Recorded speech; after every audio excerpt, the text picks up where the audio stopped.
Hello and welcome, dear viewer, back to probably already the 4th episode or something of Powder, me creating a programming language. And what we did last time was get this simple program to Lex in the Powder bootstrap compiler.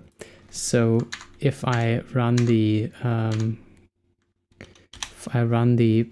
lexer on this file back here, you can see that it correctly lexes the entire thing. So it splits it up into logical units like comment, function, which is a keyword, identifier, some symbols, literals, and so on.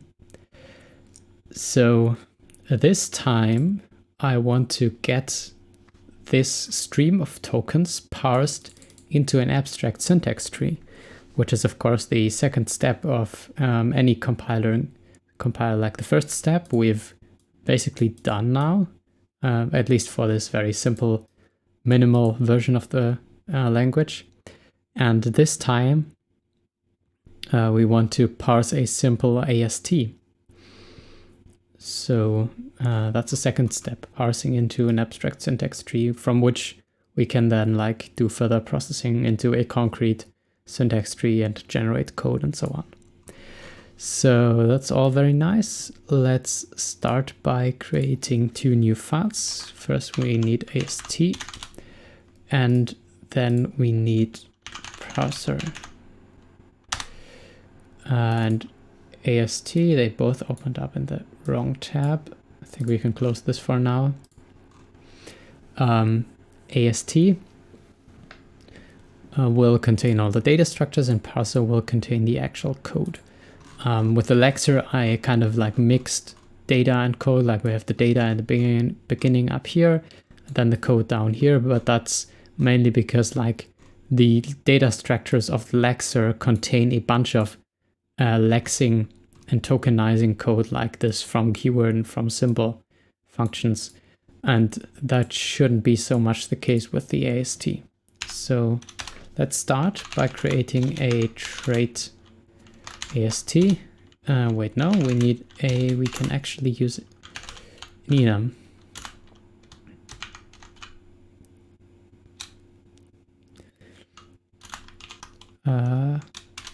Yeah, I think we can just use a very, very big enum with a lot of variants and a lot of pointers to things. I think, yeah, if we just put box everywhere, we have I'm already thinking about data layout. We have a linear tree, so every AST node is only referenced by its parent. So you can't really get situations where you have pointers to multiple things and you need reference counting or something more complex. So I think box will suffice. Though, thing is, we can only have certain subtypes sometimes. Anyways, let's start with this. Let's start with the file, which is a list of, basically now we need to think about the syntax. On a very, very basic level, a file is a list of definitions. And a definition is, actually, I think we do need this as a trait. Yeah, let's make this a trait. TradeAST. That can be empty for now. Let's create a struct file and then impl AST for file. And the file has definitions, which is a vector of definitions. And another definition can be an enum, because it can either be Or should we have that as a... maybe we don't want that as an enum. Maybe we want that as a trade as well. Screw it, I'm just gonna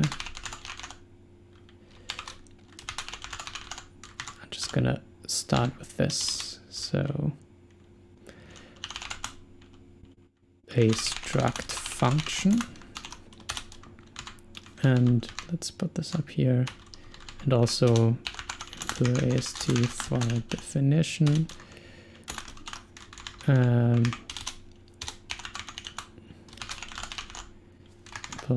AST for function, and before I forget, let's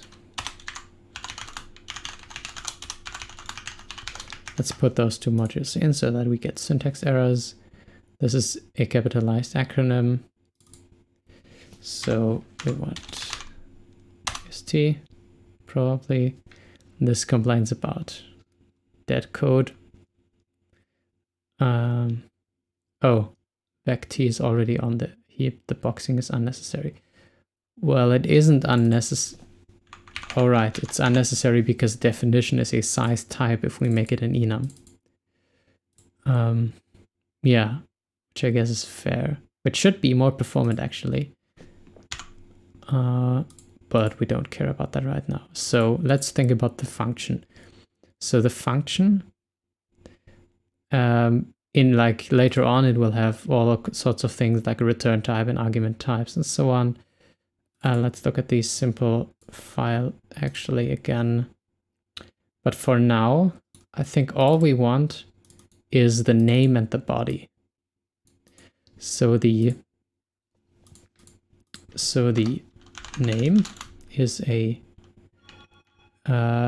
string or an identifier. But I don't think we need that nesting level right now. Do we? Yeah, let's keep it a string. And the body is a block. Now what's a block? A block, of course, is... Let's just sketch it out. Impl AST for block. And also, by the way, no, that's fine.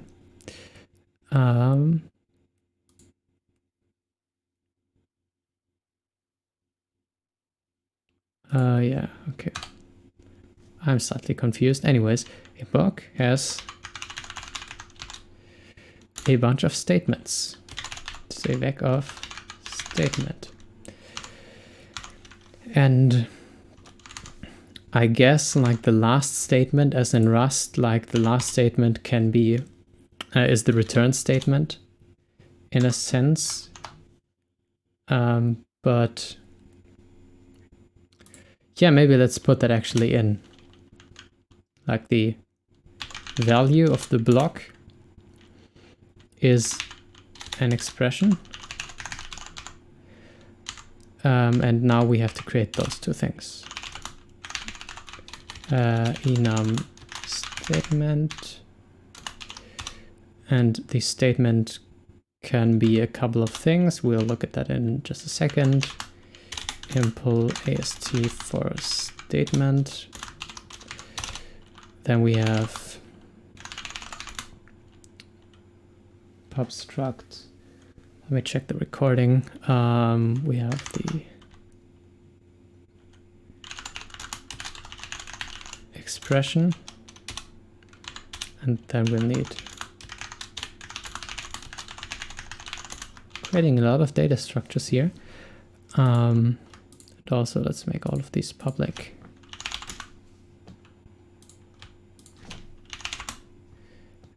Except for the enums, of course. So a statement can be expression. It can be a variable declaration, which will then contain a couple of things. And yeah, that's actually enough for now. So variable declaration can be it needs I'm looking back here. We need a type of variable, so a modifier essentially, which is const or var. An identifier, we need a type, and we need, or like a type specifier, because that can actually be removed. That might not actually be present. For now, we'll make it always be present, but later on not. And then we have what is definitely optional, an initializer. And so we can say, okay, a kind, which is a variable kind. We have the name. We have the type, which is a type, and we have the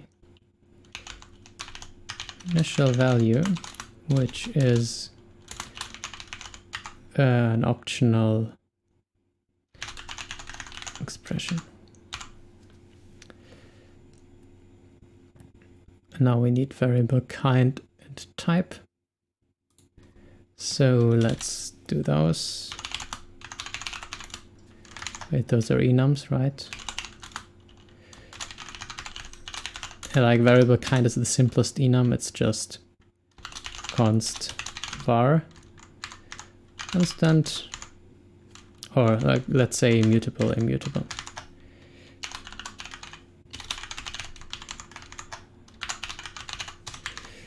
And this just is const var. Yeah, and then of course, no, that's actually not an AST node, so we don't need to impl AST for that. Then we can have the type enum, which is either N64 as the first one, then later on, or the only one for now, and we'll have other user-defined types, for example, user-defined, and then we get like a type declaration in here, but we won't worry about that right now. So for finishing up, let's have the first expression, which is just a literal.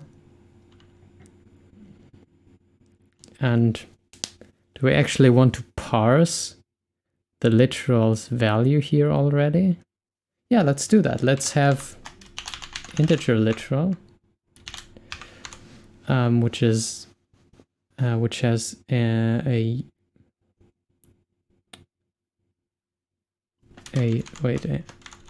integer literal, which is positive or negative.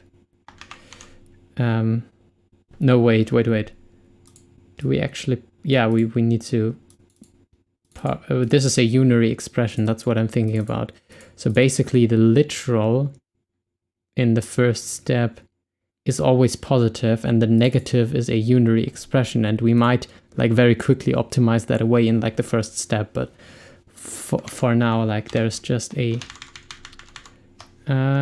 natural literal, which has a U128, let's say, as a value. And then now we actually need to, for this to parse, we actually need to have a unary expression. So unary plus, and we need box for that, I think. Yeah, and we can then add like unary minus or unary multiply and so on. Not today though. So I think that's all. Man, this is a lot of data structures.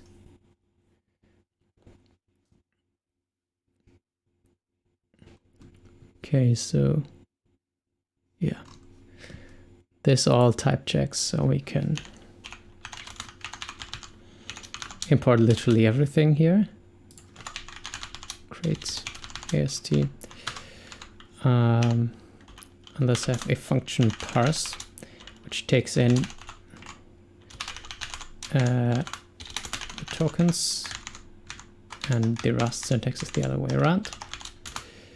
And it will return us a result, which is either an AST or it's a string again.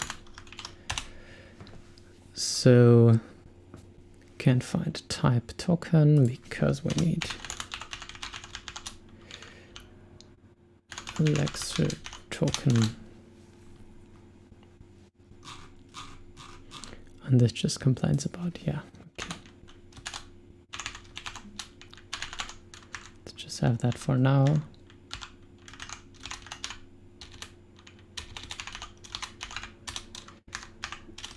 Okay.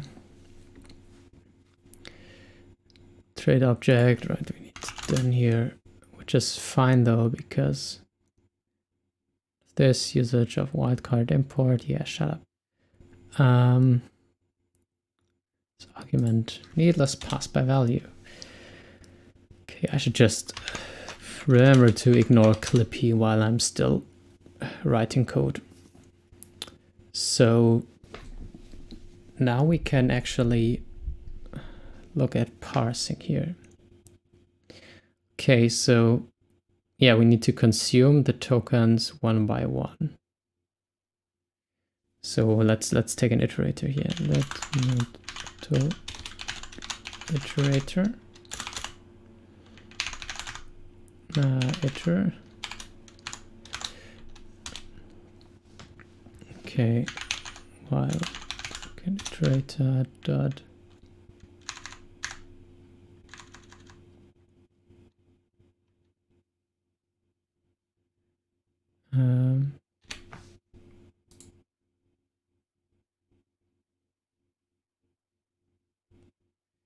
is it not send something like this?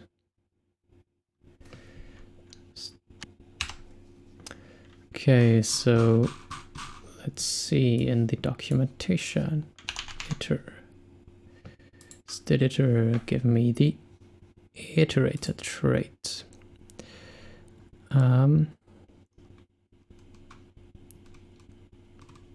Expect last. Is it next? Just that's an option. Oh, okay. Yeah, I'm kind of used to how Java does it.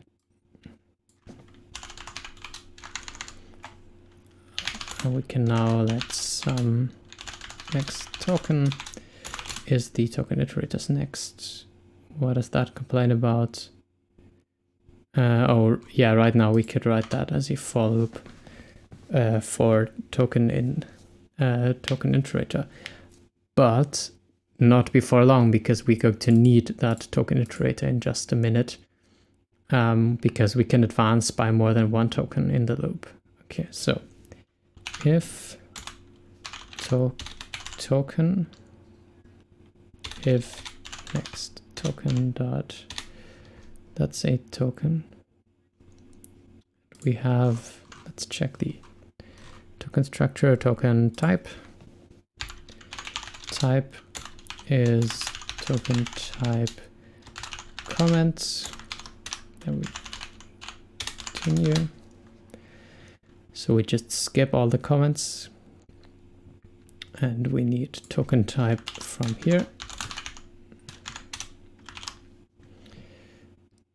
And we can't compare binary operation to token type because it doesn't implement equals or partial equals.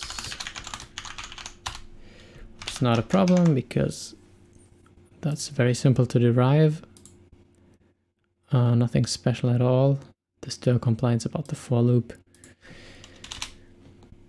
Okay, if we have a comment, we just skip it. That's true in all situations.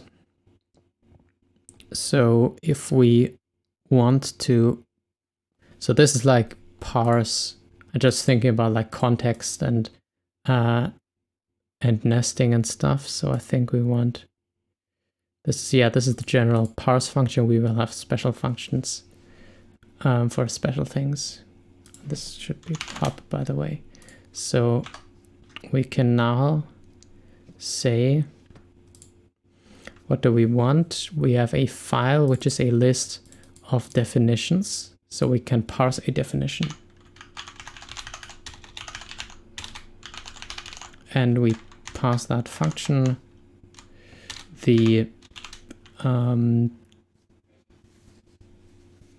TokenIterator. With the next TokenIterator.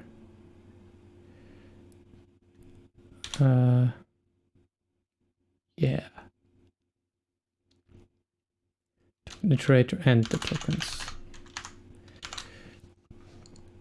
Wait, no, we don't need those. So we just need next one because that's basically the first one. And what we get back is a result something, so we can extract the value and then just say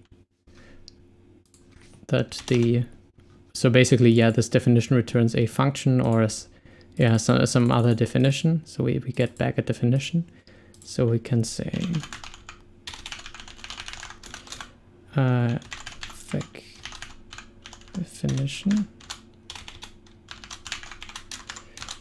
new, and now we can actually okay with the definitions, and that should box new, that should be moved automatically. All right, and I need to wrap that in a file. File definitions is a new box. Wait, we don't need the box in here, so we can just have that, and then we need to box the thing.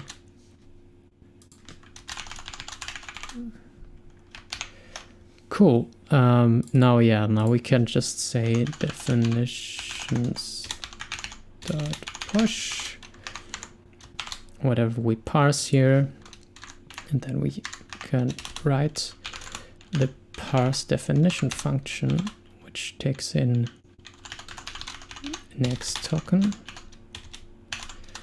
and that is a token, and the TokenIterator, which is iterator of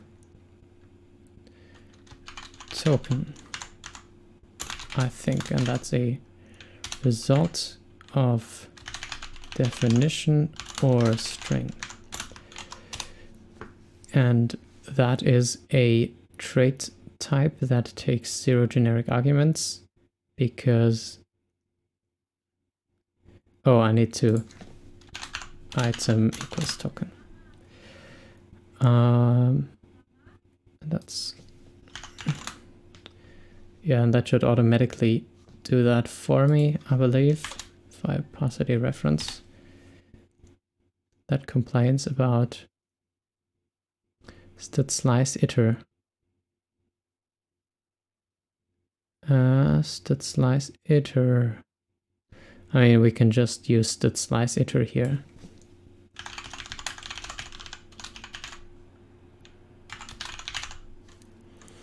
I think, and then reference that. Yeah, cool.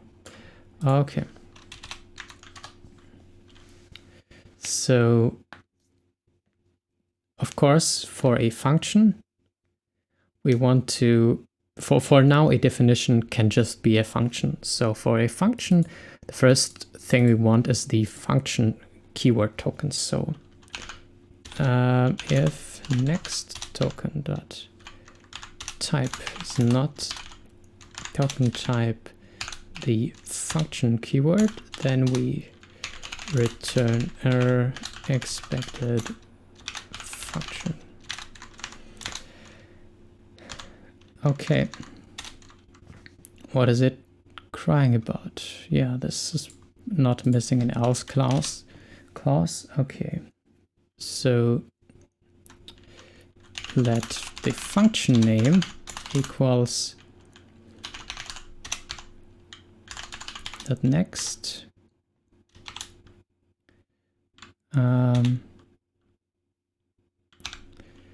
dot map error. Wait, no. There's like a toError function. Like this is an optional, but you can map it to an error, which I want to do because that will be rather concise. So let's look at the option documentation. The option is some mute and then getter insert. Okay, or yeah, okay, or this error, not to error. Yeah, that's exactly what I want. Okay, or expected function name question mark, and then we can say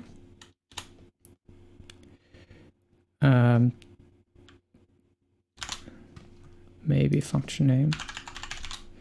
This needs to be into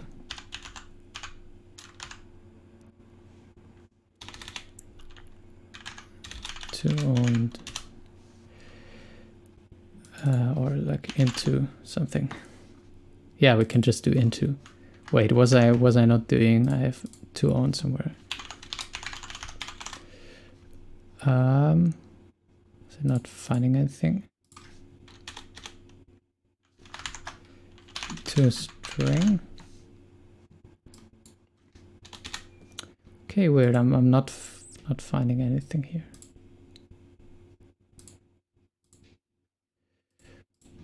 Okay, I thought I had some of these, like converting a string slice into a proper owned string, but apparently I don't. So that's nice, I guess.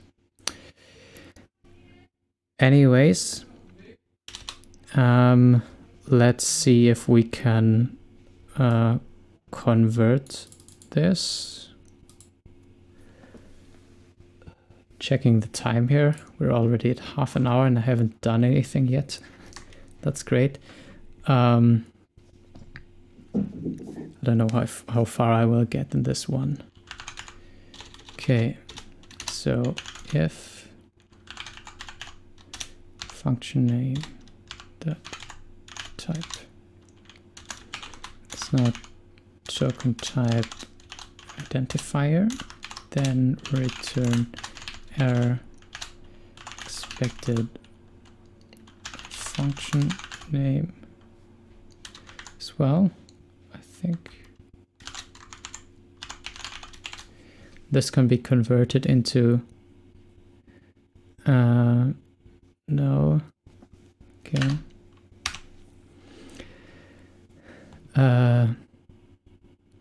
stref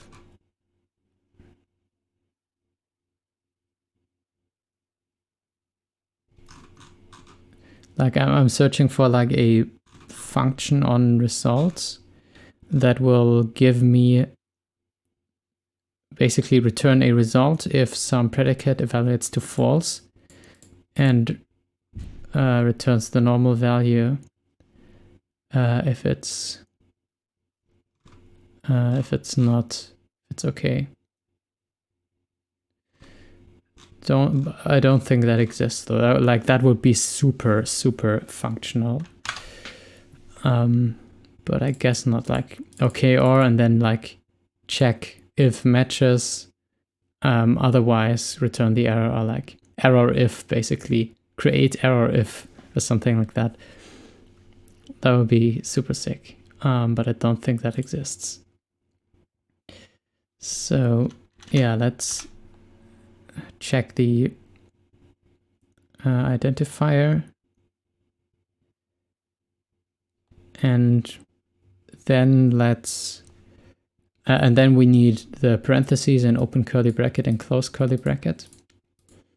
So of course, I'm not going to parse arguments today. So for now, let's just expect 2 parentheses. Actually, now that I'm thinking about it, I'm still thinking about this like error handling here, like expecting a certain type. Maybe we can just make that a function on the token. So let's just token actually pub and expect self type, which is a token type, and that will return a result of either a token, either this, or it will return. Wait, that consumes the self, by the way. And it will return either itself, or it will return a token. It will return a string. So if self type equals type returns self. Wait, no, I can just make that. Okay. Else expected that should be a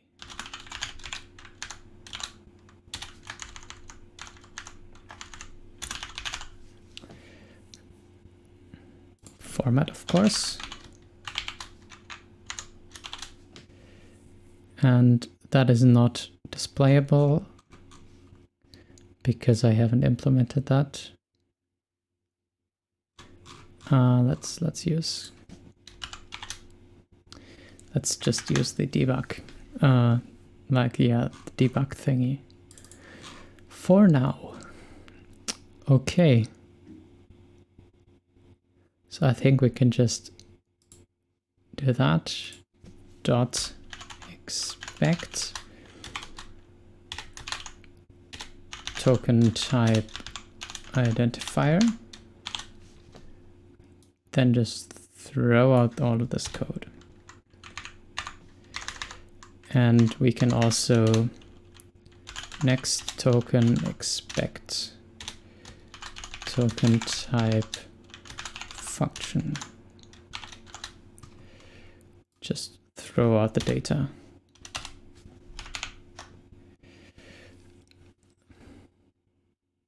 Yeah, okay. So can then TokenIterator next dot okay, or expected open curly brace expect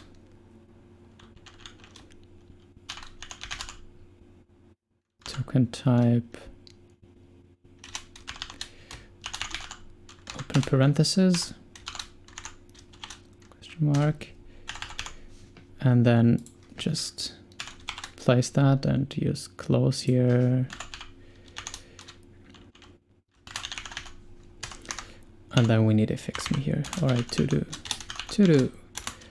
parse arguments.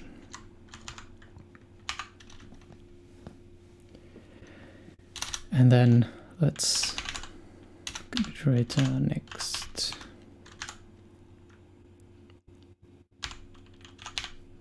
Okay, or expected. And then expect a curly brace this time.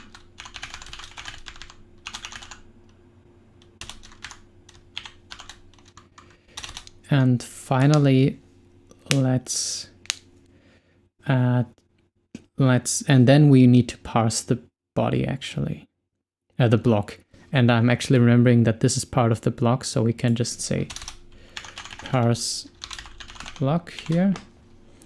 Also, by the way, it needs to be mutable. Parse block, the TokenIterator.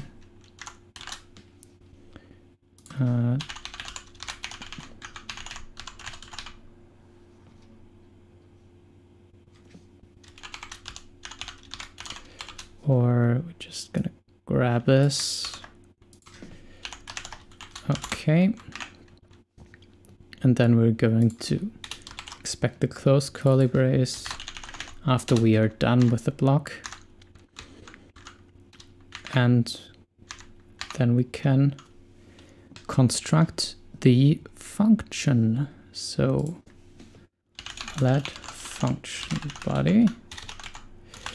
This, of course, that's fallible. So let's actually return a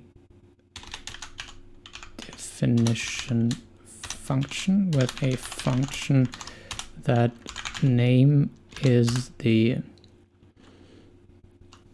function name's text, and where the body is the function body. Probably need to block. No, we don't actually need to wrap that. So this should just return a block. And that must be an okay.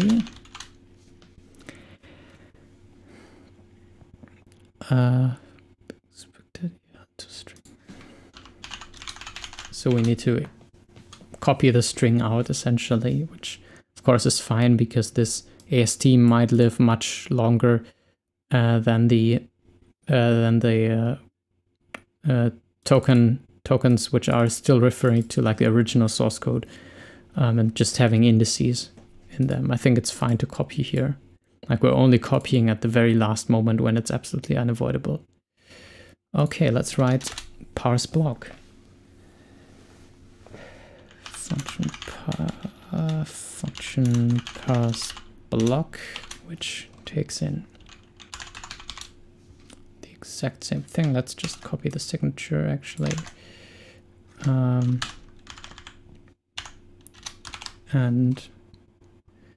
But it returns a block or a string. And yeah, okay. This is question mark. Oh, that works actually. I was thinking about maybe taking a reference to a temporary or something. But no, that's Rust for you. It will just place it into a local variable on the stack. Also, by the way, I'm realizing that we don't need the next token ever again. So I guess we're just gonna move that in.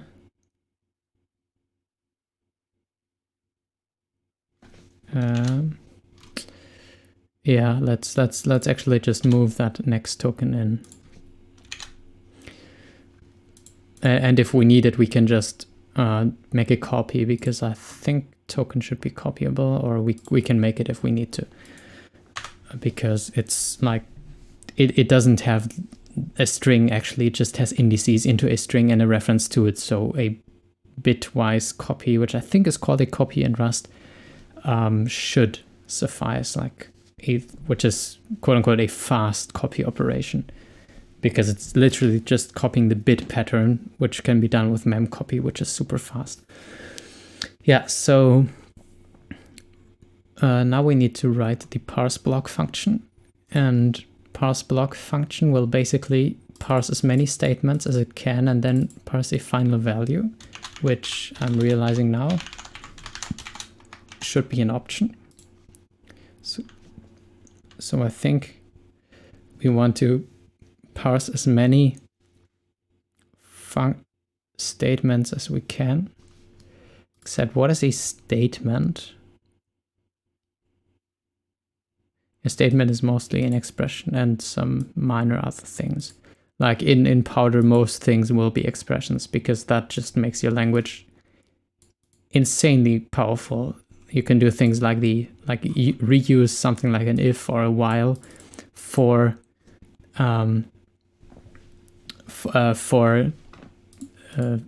both expressions and statements, which both saves you time and makes your language more powerful. Anyways, the problem right now is that we can't distinguish between a statement at the end of the function and an expression at the end of a function, because we need to look ahead essentially, or we need to try and parse a statement. And once we don't hit a semicolon, we need to go back and parse an expression instead. That will be hard, so I'm not going to do it. I'm just going to assume that there are just statements. So essentially,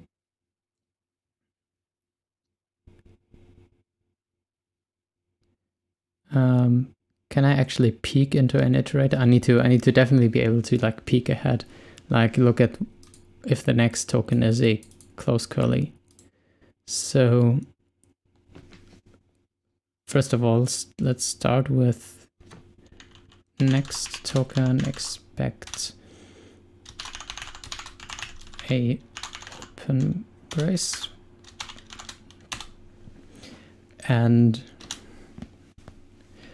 let's tell that to, and now we can basically parse statements until like we peek ahead and the next token is a curly. So while the token iterator, is that like a peek function? Does that exist? Oh, that exists. That's fun. Type is not equal to token type close brace. Then we can we need a list of statements here. Spec of statement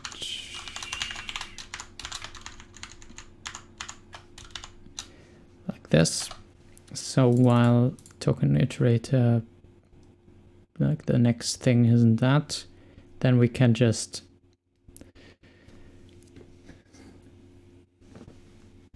maybe we need to rethink this next token thing, though sometimes we want to remove it.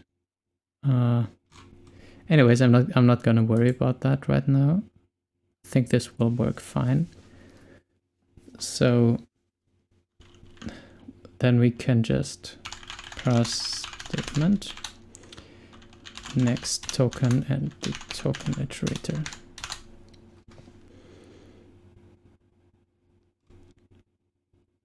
And question mark that, and basically statements push that thing. Yeah, this is very much the same pattern as with the parse definition, or no, the parse file thing where we just take that.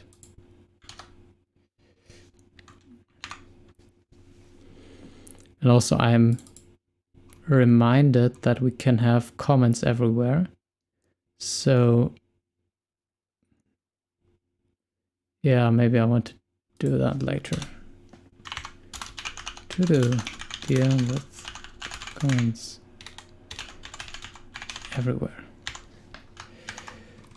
So this comment will not be an issue because it's at the top level, and at the top level we explicitly like skip comments, but not here.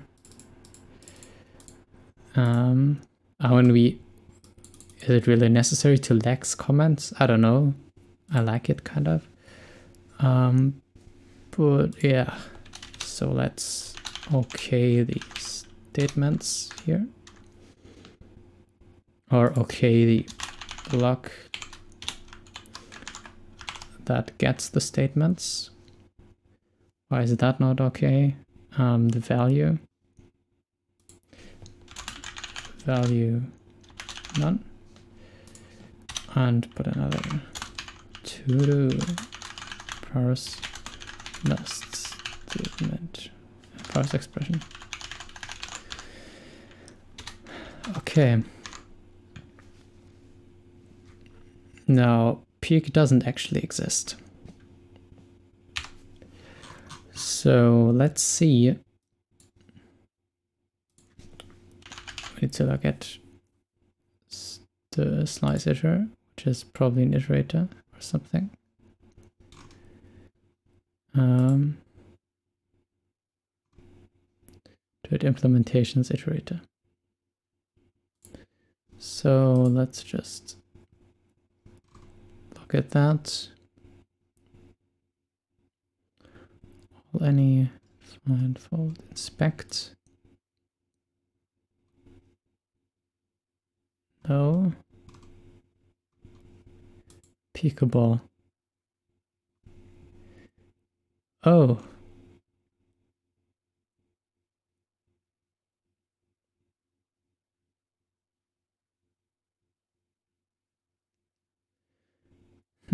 Yeah, I mean, I think that's the solution.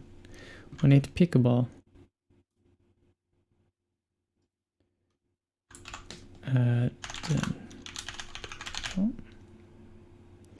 And that's the iter, something like that.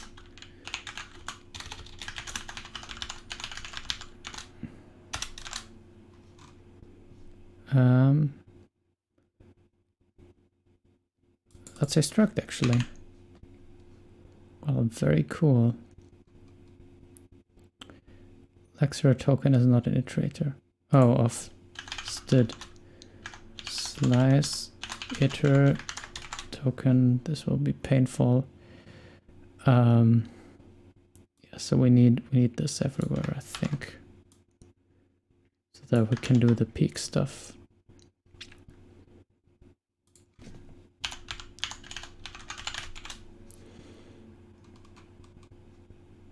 Okay, that's it actually. So the while let some next PeekNext is that and PeekNext dot type. Yeah, okay, right. This is matches expression pattern, blah blah.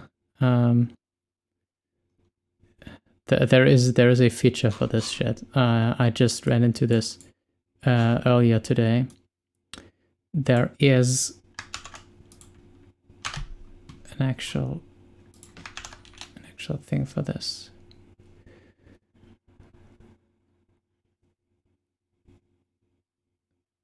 Oh, it's not implemented yet.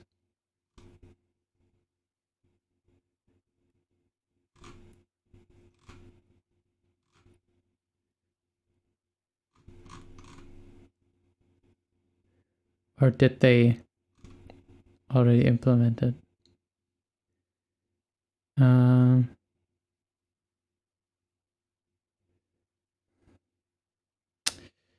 Okay, I guess no. Like this is a super cool feature. Like I can say, okay, if this works, then do the other stuff and already have the name bound. So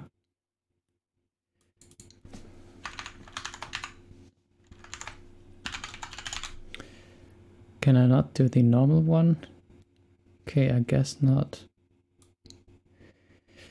Well, let's write it the old-fashioned way then.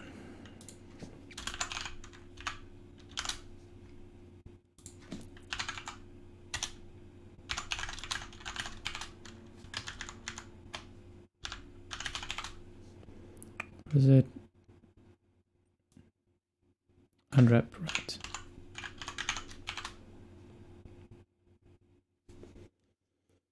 Wait, no, I can I can actually do this more simply by saying maybe PeekNext dot map or something like that. Okay, yeah. Returns the provided results if none, or applies a function to the contained value. Okay. PeekNext.type, and the closure, and the default value is false. And that doesn't match with, oh, right. The order is swapped. Let's try that again. Yeah. So that should do the same thing. That's kind of unreadable. I don't know. Anyway. And then we need to remember to peek here. And now we need parse statement. Oh my god. This is gonna be a long video. We're already 50 minutes. That was the length of the last video. Parse statement. I've only written like 60 lines of code today. 100. Fair, okay. Parse statement. Give me the signature, please.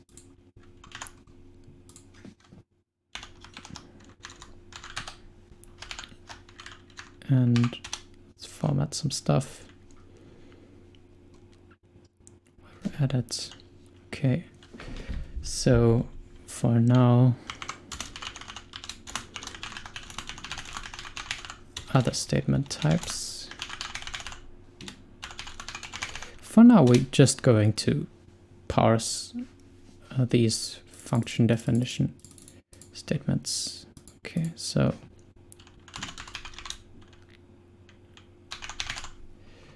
that we need.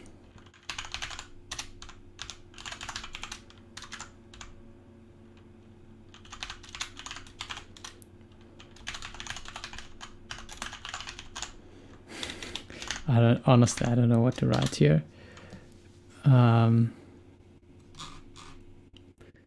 Expected can convert from, okay, we need to start that, I believe. Expected AST statement, found struct AST block. Type, comma, error. Statement. Oh, that's it. Oops. Not the actual like result error type. That's what I was confused about. Next token. Expect token type var dot or return the result if the result is error. Otherwise, return the OK. Yeah.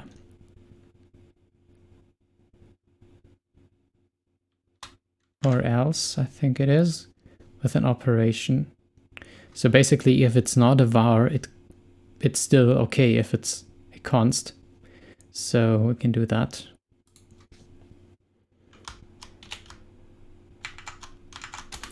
Next token expect token type const. And then we call the question mark on it. So basically it's either var or const.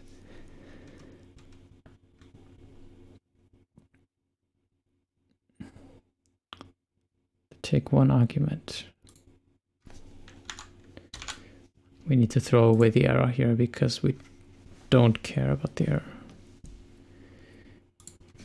Dot map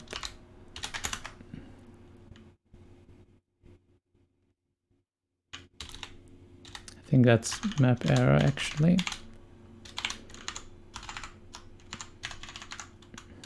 Because I actually want to return a custom error here. So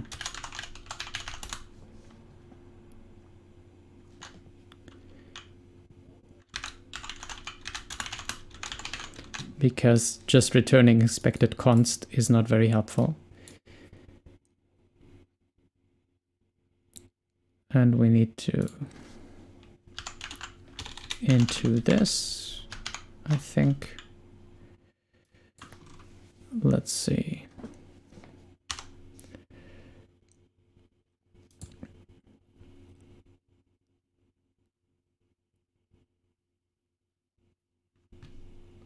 Error should return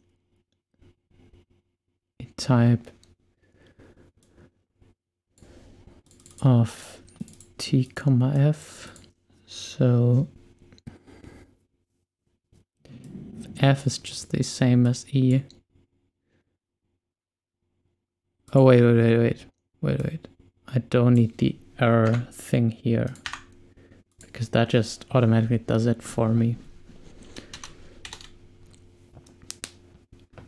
Yeah, cool. So now we have var const. So let identifier is TokenIterator next. Okay, or expected identifier expects token type identifier. Yeah, we definitely needed this expect thing. It's needed a lot here. And that doesn't like me because I need to do this. Let now we need to throw the colon basically.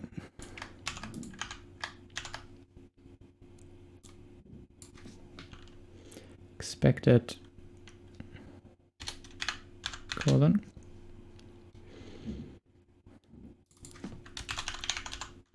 And then let's type.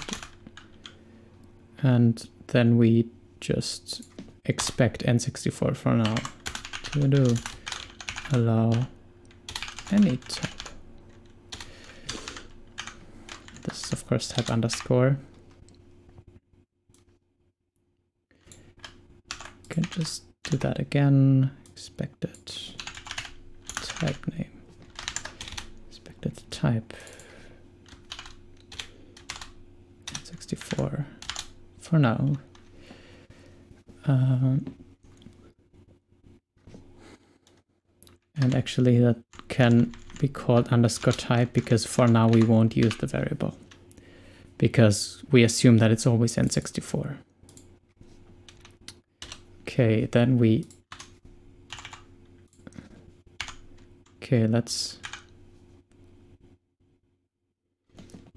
so if let okay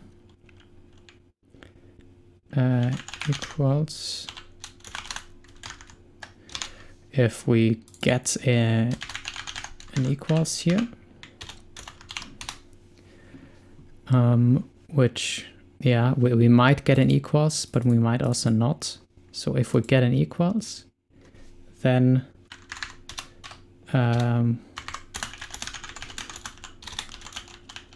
initializer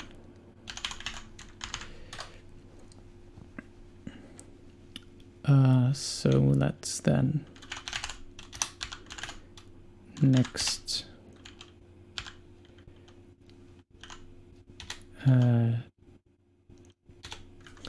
then we need to parse expression actually.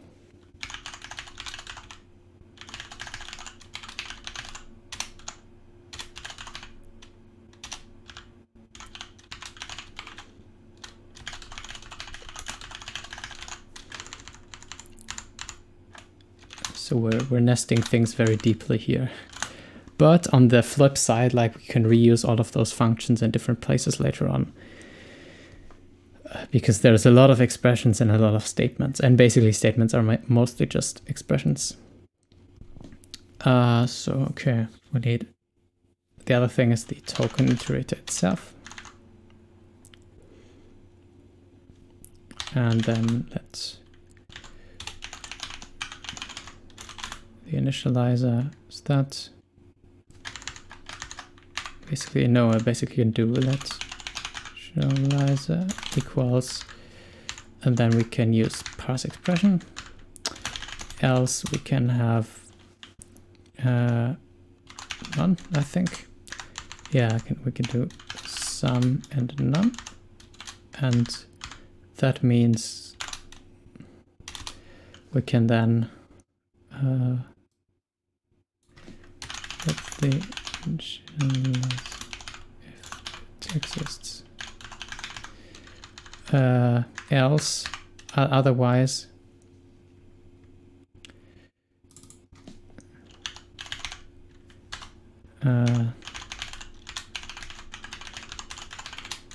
I remember that we need to actually ensure that there's a semicolon back here, which the parse expression will peek for, I believe. Or it can peek for.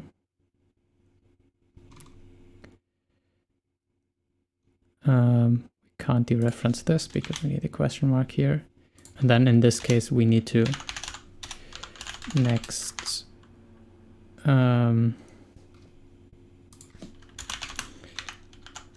so we already check up here this okay or like this will fail regardless of whether we have an equal sign or a semicolon. So if this succeeds and when this fails, the expect back here fails, we got a different token than we wanted, but we still got a token. So we can next expect, we can very briefly simply unwrap here and expect a token type semicolon and just throw that away, and then we can return a statement variable declaration which contains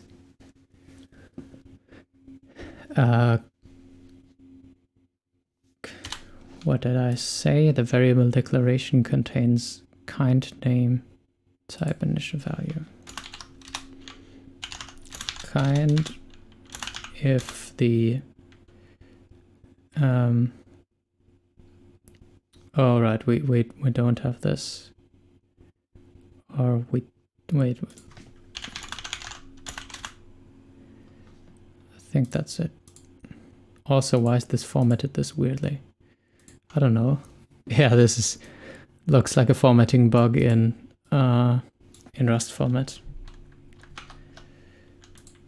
Kind if the type equals token type const, then we want variable kind immutable, else mutable. Okay, and then the name is just the text of the identifier, text to a string. Then the type is type N64 for now. As I said, we're not parsing type for now. And the initial value is the initializer. So what is wrong with this? We need an OK around it, as I always forget. And now we can write parse expression, and then we're done. We should be done.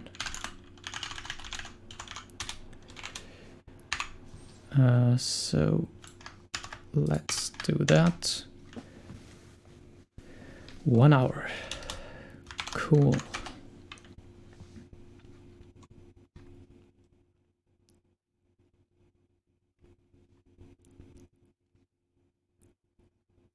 Oh, I fucked this up as well.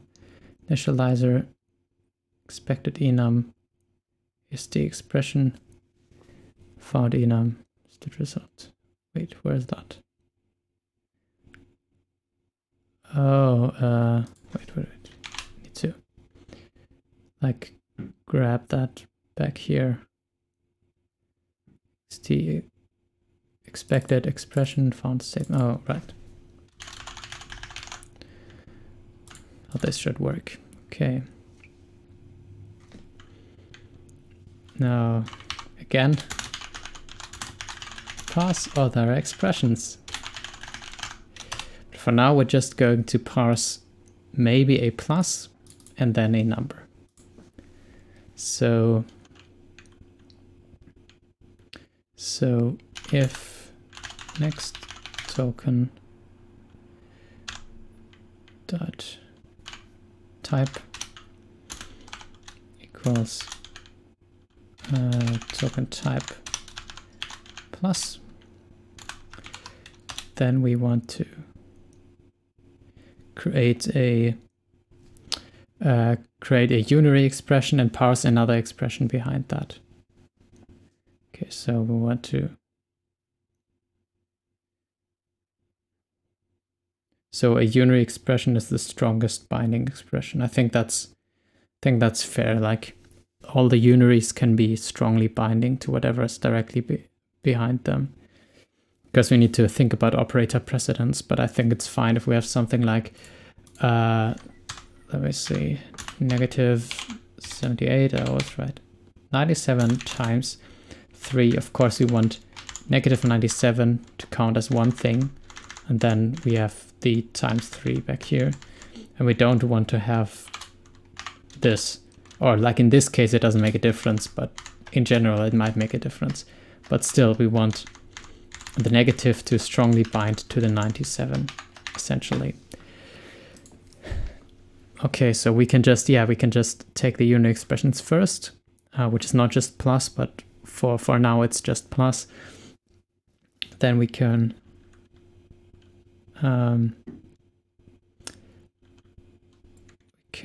return, or we can just okay with a unary plus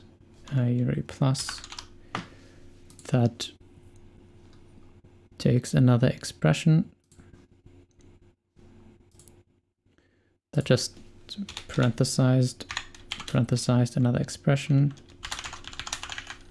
new parse expression of the TokenIterator next. Okay, or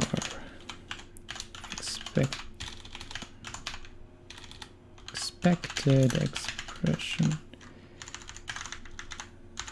question mark dereference, and then just take the TokenIterator back here. Why this exists, I have no idea. And then have something else, error for now. Let's see. Unary plus, all right, that's expression unary plus. And I need to question mark this as well, because it might fail. And that's inside the box. Cool. So else, for now we just assume that we get a number. So we can just let number literal equals the next token expect token type integer literal. So, and then we want to parse that. Value is, let's just hack that to do. Write our own integer parser. because that's not really something we want to do. Okay, so I'm getting really tired here. It would be rather anticlimactic to like end the video before I have tested anything, so I definitely want to get something running. Because I've been writing code for an hour without testing. Okay. Number literal. The text, and we want to string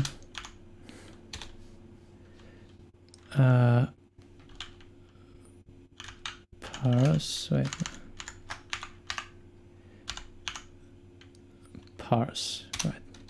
Okay, that value, which is U128, to get that to parse, and then return okay. And this is also a or else. So we have to map the error. And this will be invalid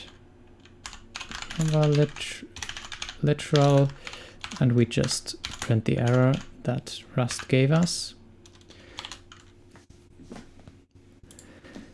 Otherwise we can just expression natural literal with value. Oh my god, guys, I think we're almost done. We just have a map error here, which can't infer the type for f. Oh right, because we have to do this, I believe. But into doesn't take parameters, so I think we have to do a string from here.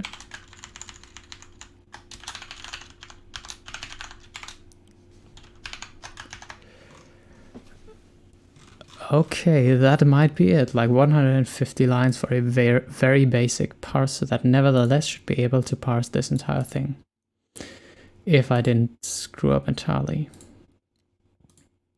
Okay, so let's go into the main file. And let's, after printing the tokens, let's take the tokens and import parser parse tokens. And that is simply an AST. Wait, we can match that parse again and say okay, AST print line on like the AST, and we're going to have to write a bunch of debug derives.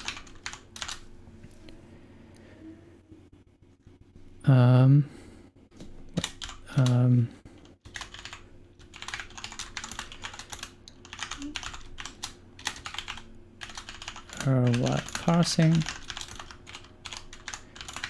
Why? Okay. AST. Doing AST does not implement std format debug. Okay, so if we just, can we derive debug for that thing? No, we can't. Because yeah, I mean, I can take this and put it on literally every single one. And I think if I do that to all of them, it should eventually work. But that doesn't improve the situation by any degree. Like,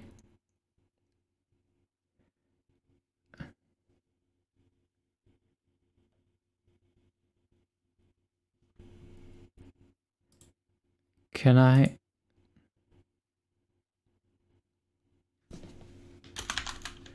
like say that it's a debug derived thing, whatever that That means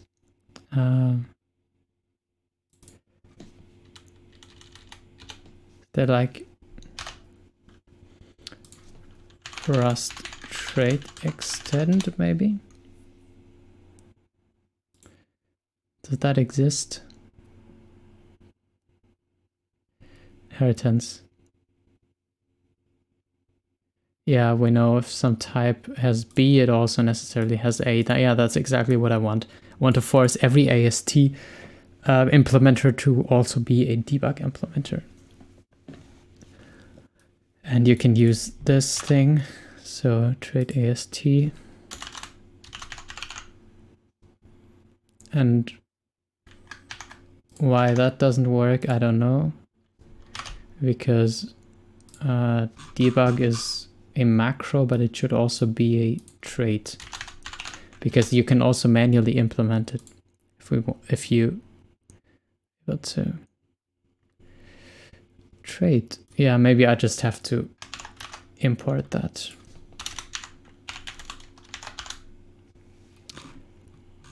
Cool. I think that works. Yeah, it does. Okay. Fantastic. Expected result. Okay, let's see. Expected result found string.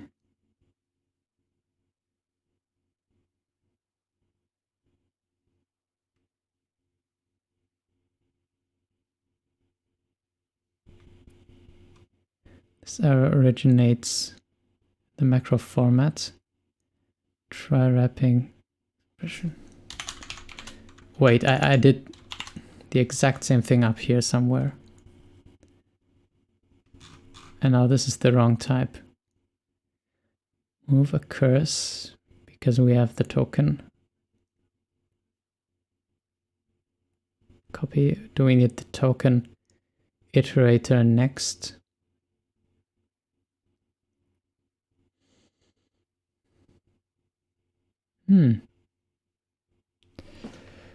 Okay, borrow checker, what do you want from me? Maybe let's ask the... Oh shit, yeah. It's everywhere. And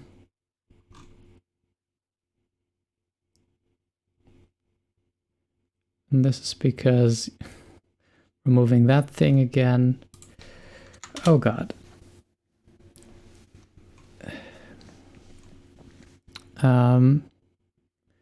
Is peak moving? I do think so. Like it shouldn't be moving the entire iterator. It should be moving a single value, a single field. But I know that the borrow checker has issues with like just moving single fields and the rest of the struct still staying valid. Except in this case, maybe it's a little more complicated than that. Oh god, yeah. This sounds like I misdesigned something big here. Let's start with the beginning. Okay, right. This is the first thing. I can just make all of those TokenIterator. That should be mutable. Can it move out of next token, which is behind a shared reference?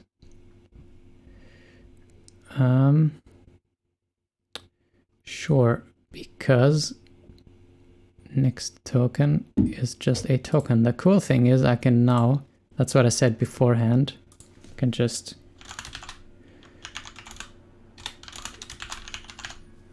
derive both of those. And that error should, oh yeah, that's half the errors, because we need to like, all right, the iterator owns all of the tokens.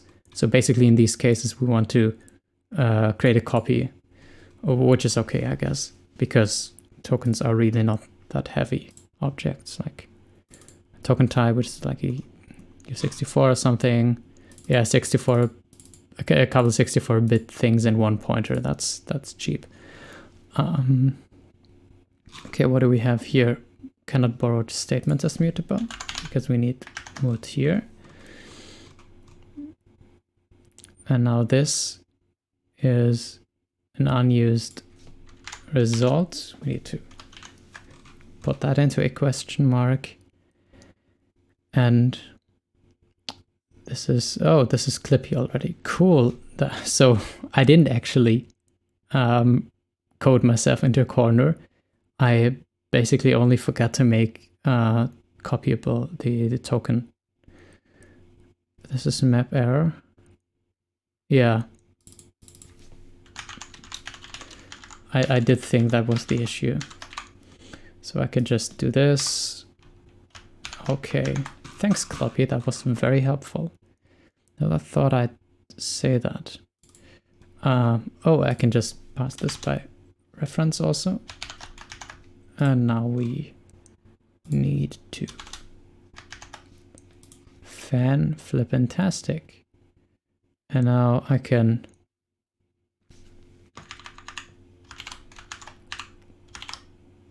even better, I can just take a slice here. I can theoretically pass in anything. Yeah, fuck off, wildcard import.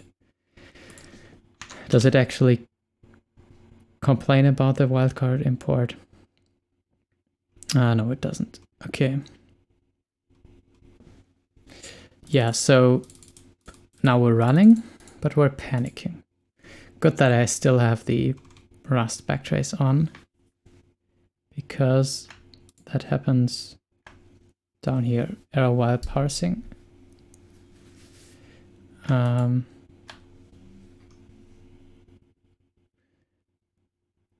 Okay, expected const or var down here. I think, yeah, I need some central place to log all of these. I think I'm just going to do some logging here.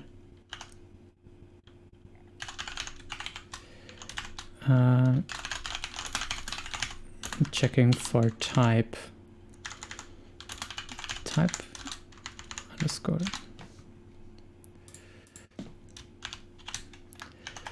And I already have log debug here. Now I, of course, need to enable debugs here. So let's see what that tells us. Okay, checking for type, function identifier, open, close, paren. Then we check for var. For const, we get const. Check for identifier, colon, n64 equals integer literal. Oh my god, guys, we already have like the first line. That is fantastic. But checking for type integer literal, where's that?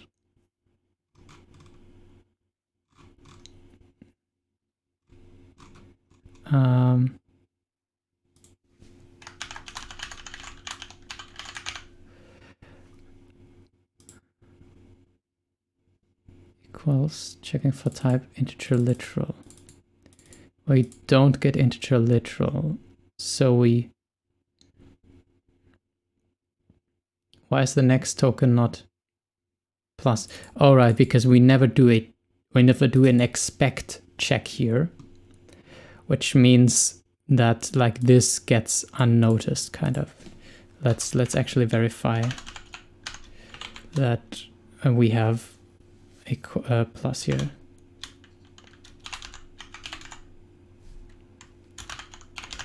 Unity found, Unity plus found, I don't know. Okay, I want debug.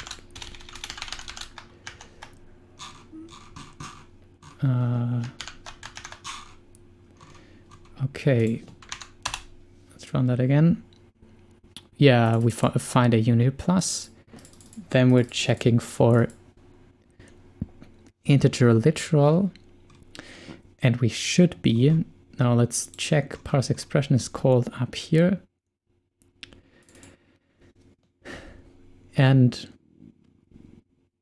oh yeah, I already expected it with like var and const down here immediately. I already expected this. We never remove the semicolon if we get an expression. So basically we want TokenIterator next okay, or expected semicolon, expect token type semicolon.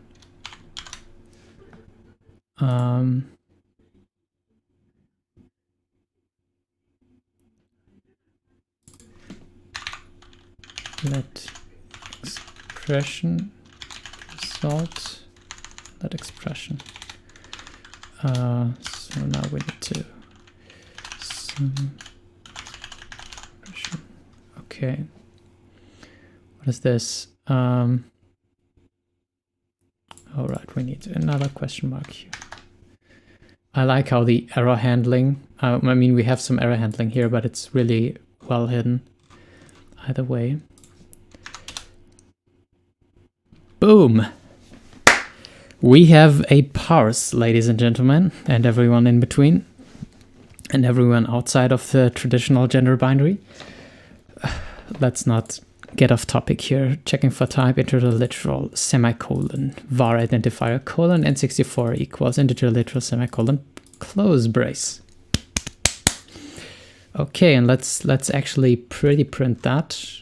I am so excited. I can't tell you. This is really exciting. Like writing code for an hour and then having it almost work on the first try, apart from a small logic error. Why is it not? Oh, because I need to do that here. Yeah, this is really cool. Maybe I'm just good at programming. I don't know. I like to think that I'm not, but maybe I am. Anyways, file, definitions, function. Get a function. The name is main. The body is a block of two statements. The first statement is a variable declaration, which is immutable, has an X type. Initial value is a plus, a literal 78, and we have a literal 0 here, which is, yeah, it's mutable, and Y, and the same type, and the value is none because we're not parsing that yet. So,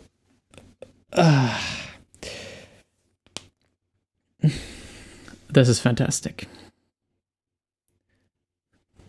This is absolutely brilliant. And remember, this is not this parser is really non-complex.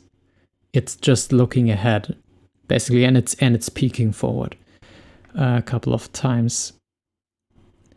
I guess I was actually thinking just now when reading through this how we could parse the value, and would actually be really simple. Like we just try and parse the expressions first.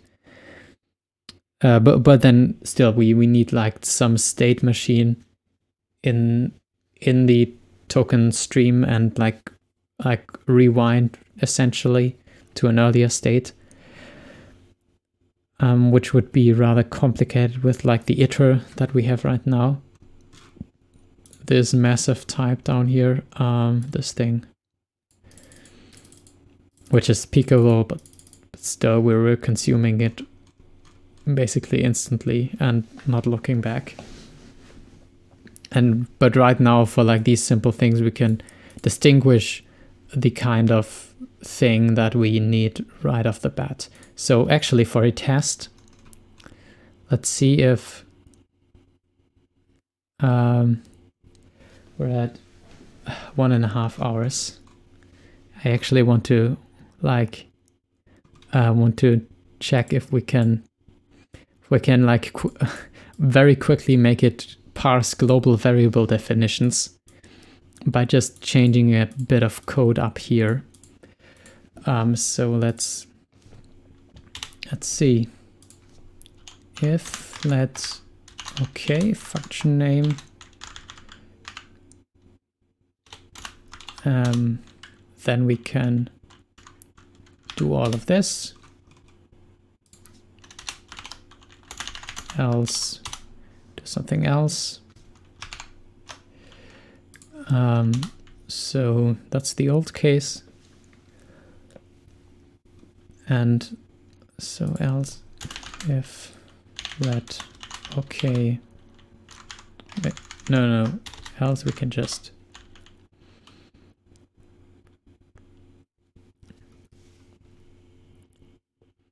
Oh yeah, now we consumed the TokenIterator. Okay, so let's function or var TokenIterator next equals, and we can do this up here already. Say okay, or declaration. Okay, and then we can say else if let okay var or const is function or var dot expect. Where do we have that? Down here. Yeah, and now actually the next token thing is convenient again. Now for now we have to duplicate this code. Maybe I'll come up with a good solution later on. Let's just remove all of this code. That should be good. Okay, else if this complain about expect. All right, we need to do this.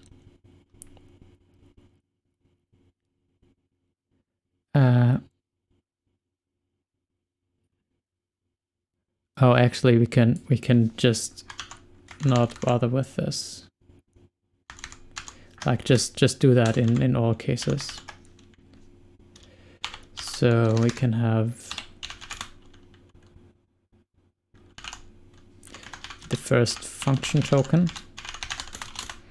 is this, and then we can say parse definition, whatever. The first function token and the token iterator. Just like that. Let's try if that still compiles and still parses. Yep, it does. And let's try something like const blah colon n64. Of course, we always need that right now. No, we don't. Expected function token.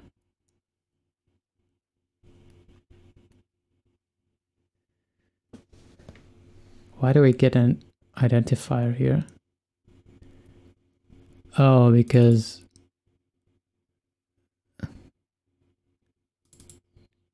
oh, I'm so dumb. Oops, let's actually put this back in here.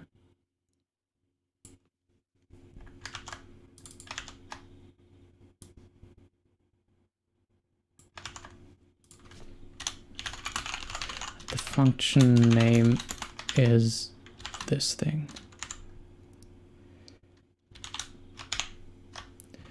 And function or var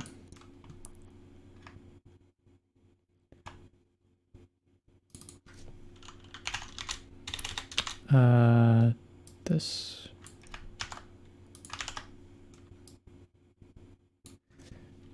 So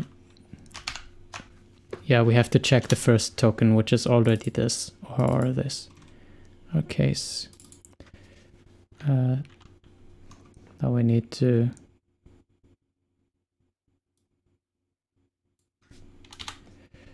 okay, so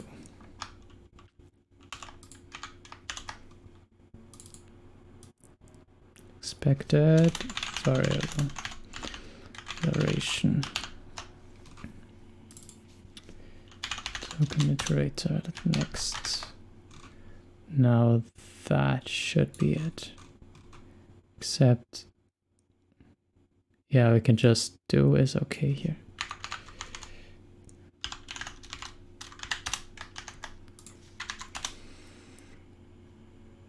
Nope. I'm trying too hard, I think. expected variable declaration.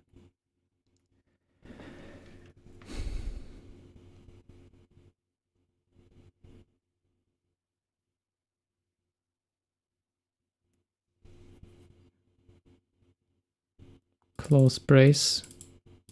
Oh wait, we have close brace and then it's function var const, function var const.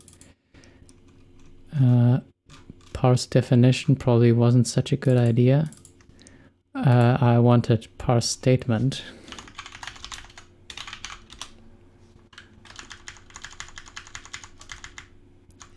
So let's see.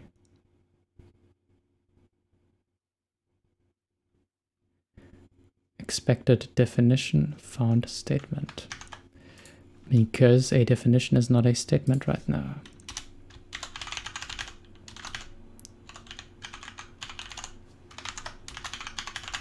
Oh yeah, this will cause a bunch of issues.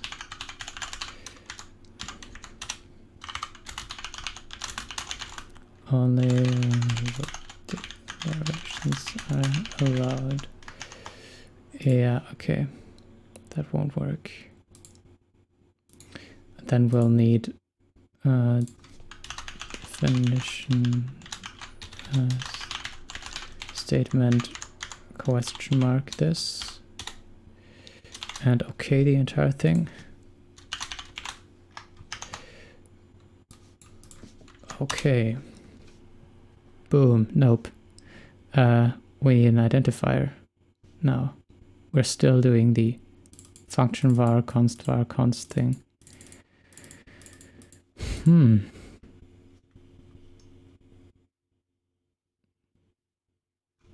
Is it even parsing correctly?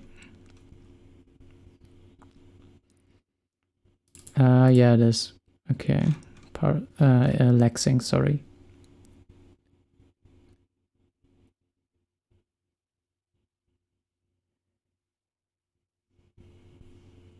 Parse statement. The first function token. And it's checking this, right? Am I not crashing here? I am checking this. It's weird. I'm like not leaving out any results, or am I? Where's that error? There's a warning. There's a warning somewhere here. I can't see it though. Where's the warning? Oh,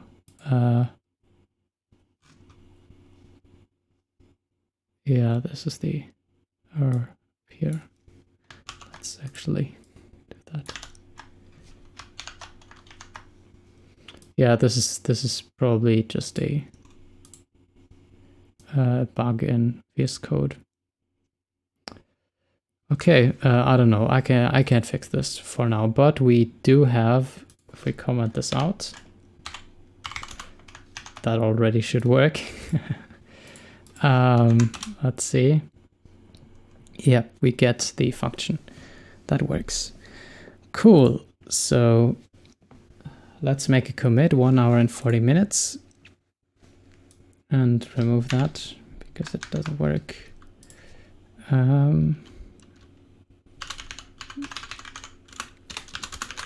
Parse simple file.